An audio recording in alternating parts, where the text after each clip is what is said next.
Hello guys, మనకి ఆర్సీబీకి అలాగే Punjab Kings మధ్య ఈరోజు ఫైనల్ మ్యాచ్ జరగబోతోంది కదా. సో మరి ఈ మ్యాచ్కి సంబంధించి ఒక రెండు గుడ్ న్యూస్లు అయితే వచ్చినాయి అనమాట. సో ఫస్ట్ గుడ్ న్యూస్ వచ్చేసరికి మనకి క్రికెట్ ఫ్యాన్స్కి అయితే, సెకండ్ గుడ్ న్యూస్ వచ్చేసరికి ఆర్సీబీ ఫ్యాన్స్కి అని చెప్పాలి. సో మరి ఇక్కడ ఫస్ట్ గుడ్ న్యూస్ మరి క్రికెట్ ఫ్యాన్స్కి ఎందుకు భయ్యా అంటే, మనకి నిన్నటి వరకు ఈ ఫైనల్ మ్యాచ్ జరిగిద్దా లేదా అనే ఒక డౌట్ ఉంది. ఎందుకంటే మనకు వచ్చిన రిపోర్ట్ ప్రకారం ఏంటంటే నిన్నటి వరకు ఇక్కడ ఫైనల్ మ్యాచ్కి వర్షం పడే ఛాన్స్ ఉంది, మరి మ్యాచ్ జరిగిద్దో లేదో అనే డౌట్లు కూడా నిన్నటి వరకు ఉన్నాయి.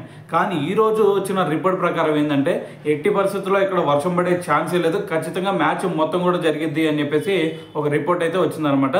సో అది పక్కన పెడితే మరి మ్యాచ్ జరిగిద్ది ఓకే. మరి సెకండ్ గుడ్ న్యూస్ ఆర్సీబీకి ఏంటంటే, మనకి నిన్నటి వరకు మరి ఫిలిప్ సాల్ట్ మరి మనకి యూకే వెళ్ళిపోయాడు, మళ్ళీ వస్తాడో రాడో అనే డౌట్లు కూడా నిన్నటి వరకు ఉన్నాయి.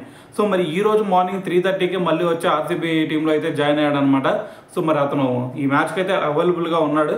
సో మరి ఫిలిప్ సాల్ట్ రావడం అనేది సో ఖచ్చితంగా ఆర్సీబీ ఫ్యాన్స్కి అలాగే ఆర్సీబీ టీంకి కూడా సో ఇది వాళ్ళ టాప్ ఆర్డర్ ఏదైతే ఉందో సో టాప్ ఆర్డర్కి అయితే కొంచెం బలాన్ని ఇచ్చిద్దని అయితే చెప్పాలి. సో మరి ఓవరాల్గా ఈ రోజు జరగబోయే మ్యాచ్లో మరి ఆర్సీబీ గెలిచిద్దా, పంజాబ్ కింగ్స్ గెలిచిద్దా? సో దీని గురించి మరి మీరేమనుకుంటున్నారు అనేది కింద కామెంట్ చేయండి.